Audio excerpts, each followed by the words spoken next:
સુરતમાં જે પટ્ટા કાંડ સર્જાયો તે મામલે ગોપાલ ઇટાલિયાએ ભાજપને પડકાર આપ્યો છે। ભાજપને જો નાટક લાગતું હોય તો મારો એમને પડકાર છે। ભાજપના નેતાઓ મને જાહેરમાં પટ્ટા મારે, હું ખાવા તૈયાર છું। ભાજપના નેતાઓ મને જ્યાં બોલાવે ત્યાં હું જવા તૈયાર છું। દીકરીને ન્યાય મળતો હોય તો હું પટ્ટા ખાવા પણ તૈયાર છું। મને નથી લાગતું કે ભાજપના રાજમાં દીકરીને ન્યાય મળે।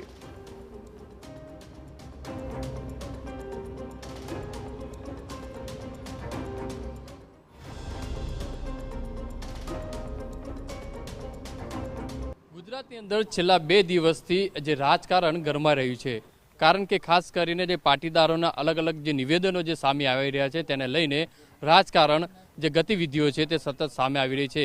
ગઈકાલે જે રીતે સુરતની અંદર જે જાહેર સભાની અંદર આપના નેતા જે ગોપાલ ઇટાલિયા દ્વારા જાહેરની અંદર જે પટ્ટા મારી અને જે વિરોધ જે દર્શાવ્યો છે, તો આપણી સાથે ગોપાલ ઇટાલિયા છે, તેમની સાથે વાત કરીશું। ગોપાલભાઈ, ગઈકાલે તમે પટ્ટા મારી અને ન્યાય માટેની માંગણી કરી, બીજી બાજુ ભાજપના નેતા તમને નાટક ગણાવી રહ્યા છે, અને ત્રીજી બાજુ વાત કરીએ તો કોંગ્રેસના નેતા પણ આ દીકરીના ન્યાય માટે લડત ચલાવી રહ્યા છે।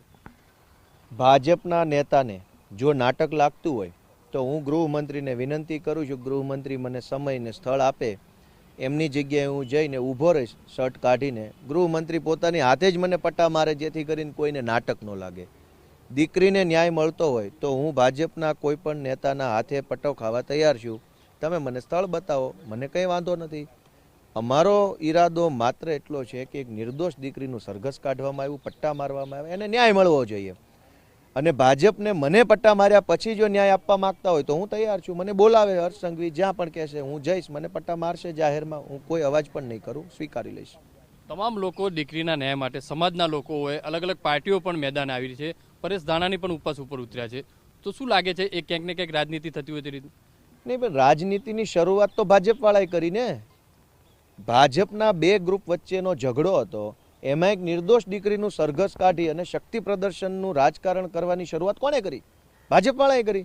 ભાજપવાળાએ પોલીસને કહીને સરઘસ ના કાઢ્યું હોત તો આજે ક્યાં આપણે આ ચર્ચા કરવાના હતા? તો રાજકારણ જ્યારે ભાજપે એક દીકરી ઉપર કર્યું છે તો દીકરીને ન્યાય અપાવવા માટે પણ રાજકારણ થવાનું જ છે, અને આ ન્યાયનું રાજકારણ છે। ભાજપે અન્યાયનું રાજકારણ કર્યું। શું લાગે છે કે સરકાર આ બાબતે ગંભીરતાથી લઈ અને કોઈ પગલાં ભરશે? કારણ કે તમે પણ જે રીતે પટ્ટાની રાજનીતિ કરી રહ્યા છો એવો લોકો કહી રહ્યા છે।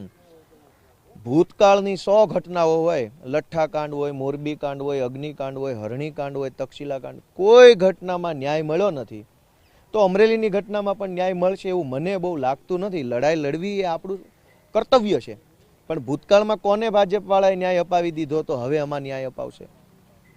જે રીતે આ હતા જે ગોપાલ ઇટાલિયા કહી રહ્યા છે કે દીકરીના ન્યાય માટે ખાસ કરીને પોતે જે તે પટ્ટાબાજી કરી છે, અને જે ભાજપના નેતા જે નાટક ગણાવી રહ્યા છે તેમને પણ ચેલેન્જ કરી રહ્યા છે કે તેમનો સમય, તેમનો દિવસ, તે દિવસે તે ત્યાં જગ્યા ઉપર આવવા મંજૂર છે, અને તેમના દ્વારા જો પટ્ટા મારવામાં આવશે અને જો દીકરીને ન્યાય મળતો હોય તો તેમની હાજરી ત્યાં અચૂક રહેશે।